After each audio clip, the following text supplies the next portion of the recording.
Hey guys, I'm Allison, owner of Reveal Hair and Makeup.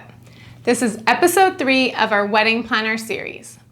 On my channel, we of course talk about hair and makeup, but since we have clients from all over the world, they're often sending us questions about getting married here or questions about Hawaii.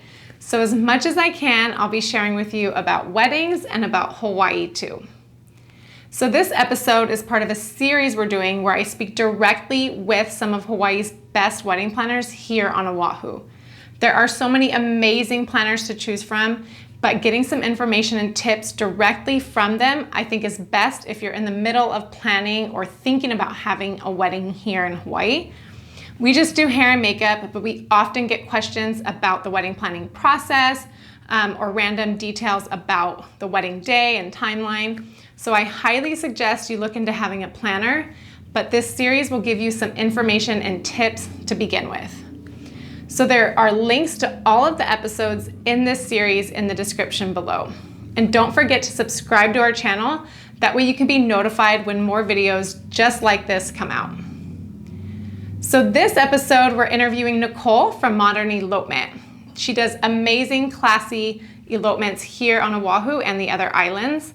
So she has so much good information and tips for you guys.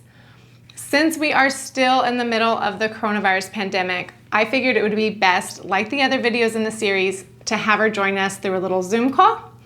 So please join Nicole and I as we chat all about eloping here in Hawaii.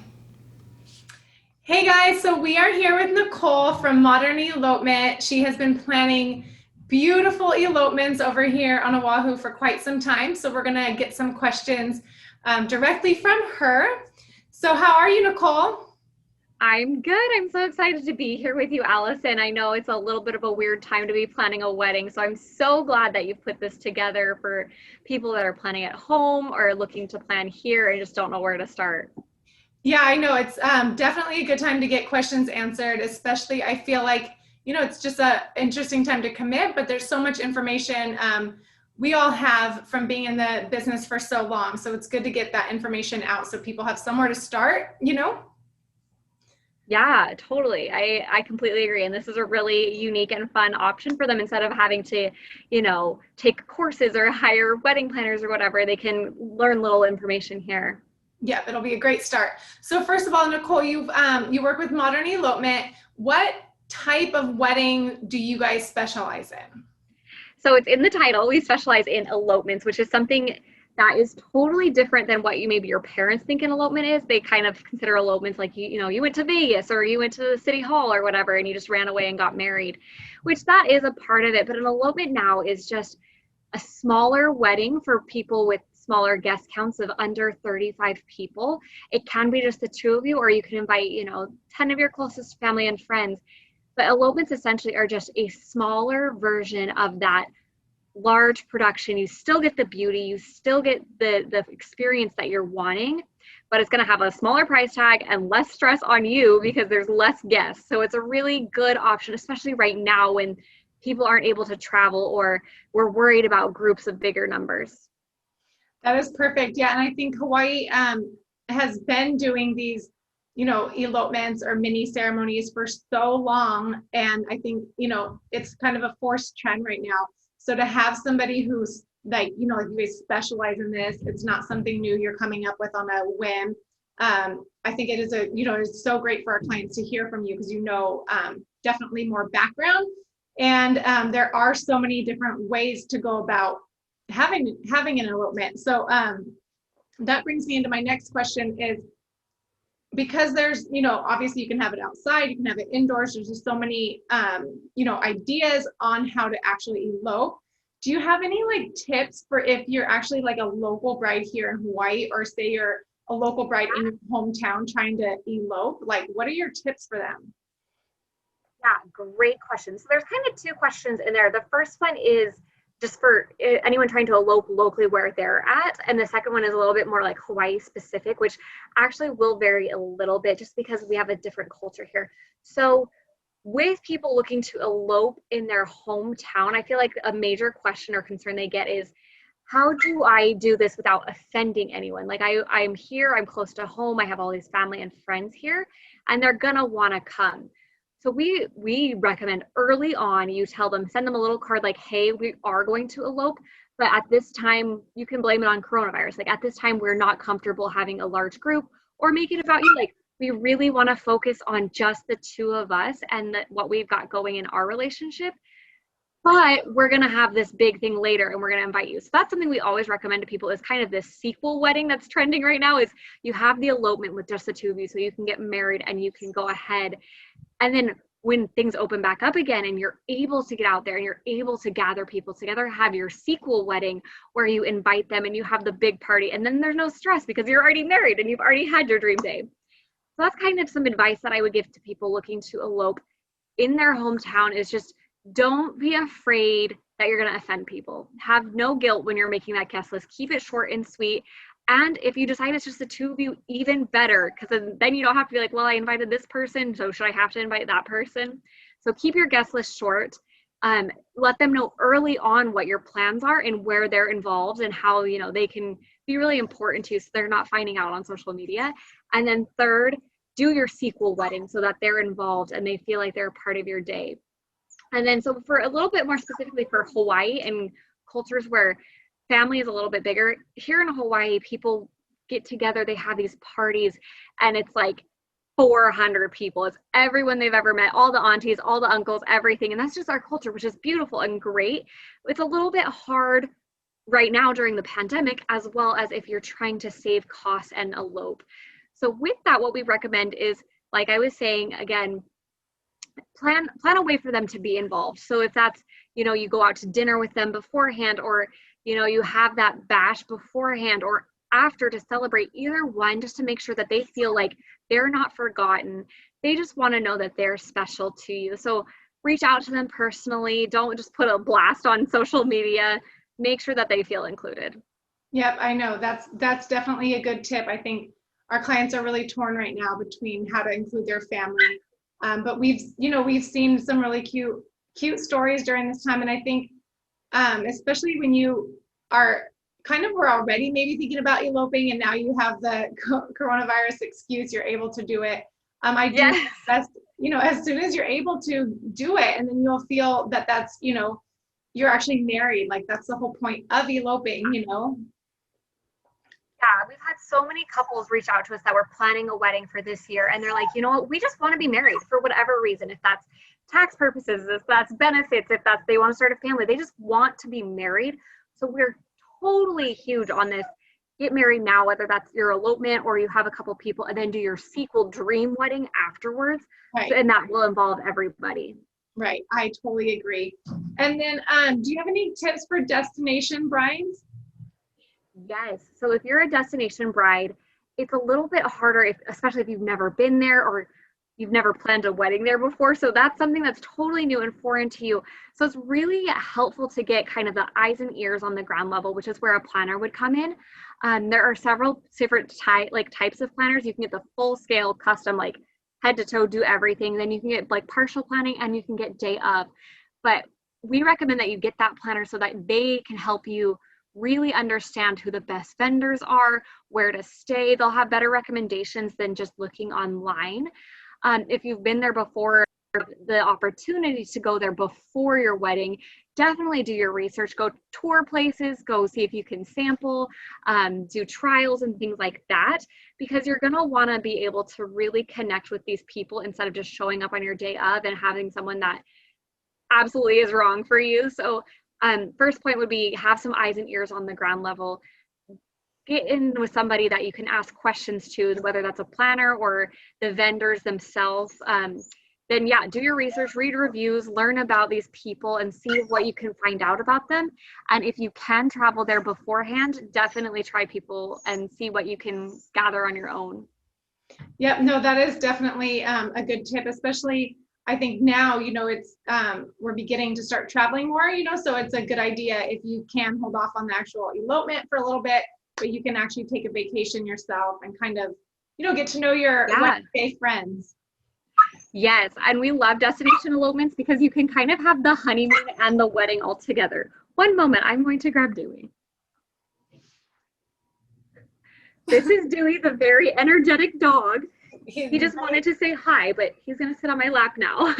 ready for some love, yeah, and attention. Yes. So next, Nicole, what is the number one question you get from brides who are planning their wedding? Like, I'm sure it could, come from any different point in their planning process, but what do you get most often?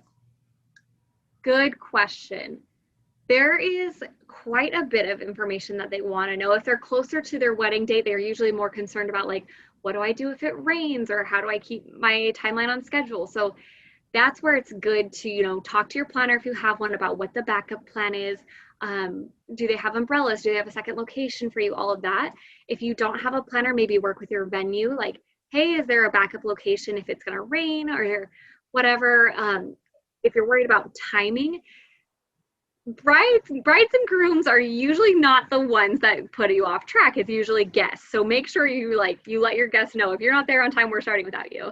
So those are the kind of questions for people that are a little bit closer to the day of. If you're very brand new to wedding planning, you're just starting, the number one question is probably like, how do I set my budget and when do I begin? In my opinion and in my experience, it's usually better to start within a year. Anything more than a year out, people just typically don't want to book that far in advance. They don't know where they're going to be, what their rates are. So typically we recommend people start within a year. I would say on average, people that book with us do it between 4 and 8 months, which is more than enough time to plan your elopement, especially since elopements have a lot less moving pieces. And so it's a lot less to coordinate, and you're not having to go back and forth quite so many times with the vendors. So between 4 and 8 months is a really good solid chunk of time for you to plan like your luxury elopement or something detailed. If you're wanting something quick, sure, you can absolutely do it in like weeks or days if you need to, but if you're looking for something more detailed and thoughtful, then yeah, we say about 4 to 8 months. People in the middle, with the budget is a big question. I would say look into what your style is, what your taste is. If you have really, really expensive taste, you're gonna wanna know that ahead of time. So kind of start to get estimates and quotes from people that you're interested in and see what that is. And if your budget starts to get crazy, I would say like find what's most important to you. To most people, it's the photographer. And photographers will eat up a large chunk of your budget, the photographer and the venue. Everything else can be really cost effective and can be done really easily. Those two items are going to eat up your budget. So if you're dead set on a photographer, maybe get a cheaper location, or maybe look at things you can cut elsewhere so that you can have the photographer of your dreams.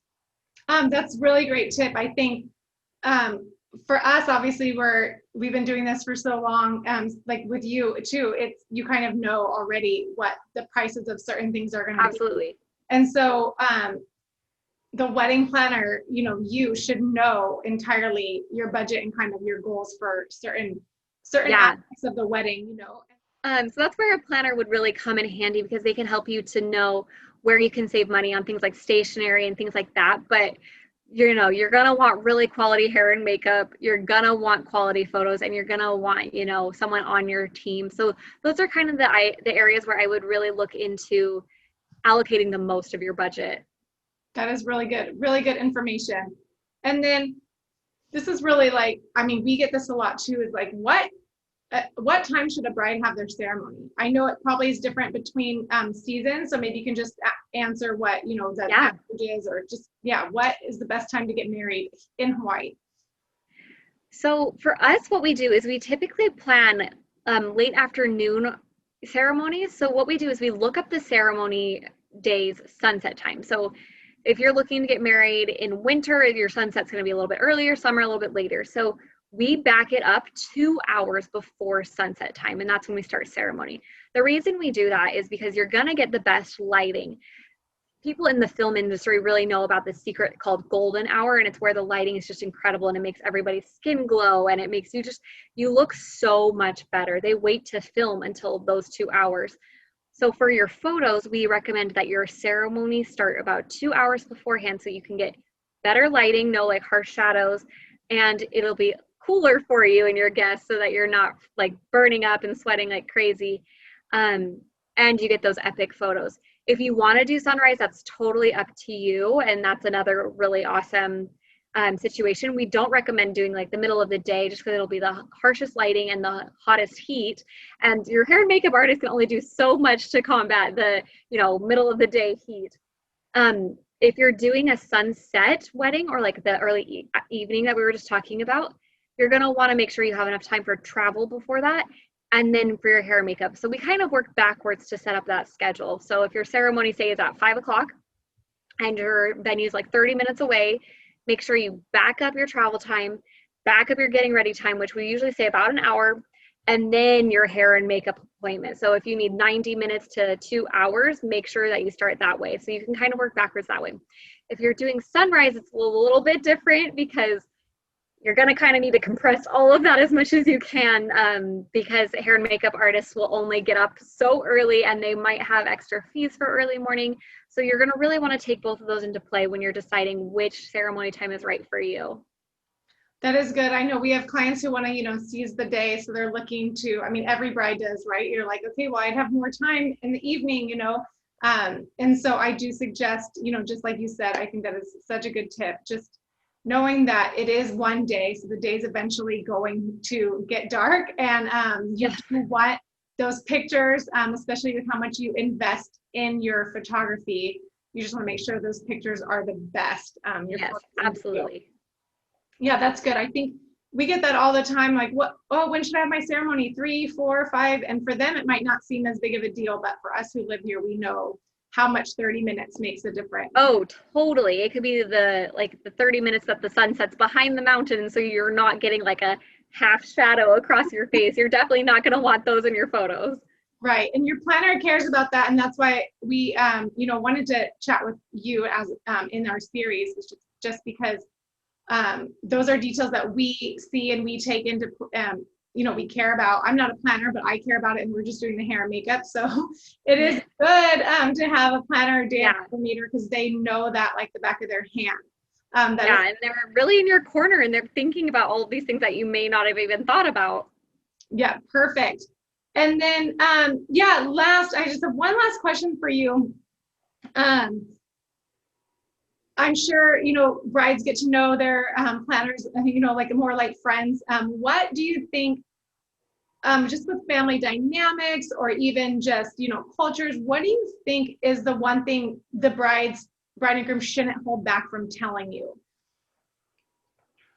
There are a couple of things there that it's really important. So family dynamics are huge. This is your wedding day, and the things you're going to remember is how you felt. So if you do have a complicated family dynamic, whether that's a divorce or separation or, something that we're not allowed to bring up or cannot happen, like some song that cannot be played or whatever, your planner is going to need to know about that so that they can help mitigate all of that for you. So you're not having to play referee between mom and dad or whoever. You're going to want to let your planner in on those things so they can be sensitive to those issues and really make sure that you have a good day and that you're focused really on just you. Other things to think about, if you have any cultural things, like for example, if you're a Jewish couple and you want to do the huppah, or if you have any sort of different religion that, will tweak your ceremony, or even just traditions that you want to include. So definitely they want to get a feel for your personality and your upbringing so that they can make this day not feel like a cookie cutter wedding, but feel like your wedding that is going to match your personality. So those are things that they would absolutely love to hear from you. Things like allergies or, little details like that aren't as important. They might come up and they will ask that, but from the get-go, they're going to want to know your expectations and a little bit more about your dynamic. Yep, I think it's great that all of that gets out there as soon as possible, that way, you can make sure as a planner that all of the timeline, runs smoothly, not the week before. Oh, and by the way. Right. Yeah, that is great information. Yeah, early on we can add on things for your, your cultural ceremony or like a SAM ceremony or whatever, but the day of it's a little bit harder to track down, the glass bulb for you to stomp at the end of your ceremony or the broom for you to jump or whatever you want to add on. That is perfect. I think that are wonderful, wonderful tips. Do you have anything else you want to share with us, Nicole? Yeah, I mean, right now I think the biggest thing for brides planning their wedding is the COVID overload. I definitely want to say to all the brides out there that you're not alone. We totally understand. Your vendors and your planners and everyone feel for you, and we understand. And if you've gone through the planning the first round and had everything canceled or postponed, we understand, and we are here and ready to help you and take on that burden for you so that you're not having to do all that work again, because it's exhausting and no one should have to go through all that stress for their wedding day. Yeah, no, I totally agree. I think, planning weddings during this time is tricky. And I would suggest, for whether you're choosing to get married here in Hawaii or somewhere else, I definitely suggest you ask, everybody up front and kind of make sure, like you guys are super flexible to work with, Nicole. And I think that's one thing you want to make sure you have that feel like, do they, do these vendors that I'm hiring, are they comfortable with, what's happening right now, and are they able to talk about it openly? So that is a great suggestion, Nicole. Absolutely. Thank you, Allison. Well, thank you so much. It was good getting some information from you. Where can our lovely viewers find out more about Modern Elopement? Yeah, so we are on Instagram at Modern Elopement, or you can follow mine. It's Nicole at Modern Elopement, but if you get it to the first one, it'll be tagged on there. We also have our website, which is modernelopement.com, where we have a blog with tons of information for you to go through and different tips and tricks that might answer some of the questions that you have. We also have a membership on there that is for people planning their wedding at home that want just help without having to hire a planner. They just want, access to the information and the guides. We have a membership that you can get there. So there's just tons of different resources at our website at modernelopement.com. Thank you so much, Nicole. That is great. We'll have all of that information in the description below so that everyone can check that out. And I appreciate your time and tips, Nicole. Thank you so much. Thanks so much, Allison, for having me on here. It was a blast talking to everyone. Thank you. So I really hope you enjoyed hearing from Nicole with Modern Elopement. Their elopements here are just so beautiful. You can tell there's always so much thought and detail in them. So if you're looking to take your elopement to the next level, please check out Modern Elopement's information. You can find all of that in the description below. I also suggest you check out the other videos in our Wedding Planner series. That way you're able to get as much information and tips for whatever stage of the wedding planning process you are in. And don't forget to follow us on Instagram at Reveal Hair and Makeup and subscribe to our channel. Thank you so much for watching, guys. Bye.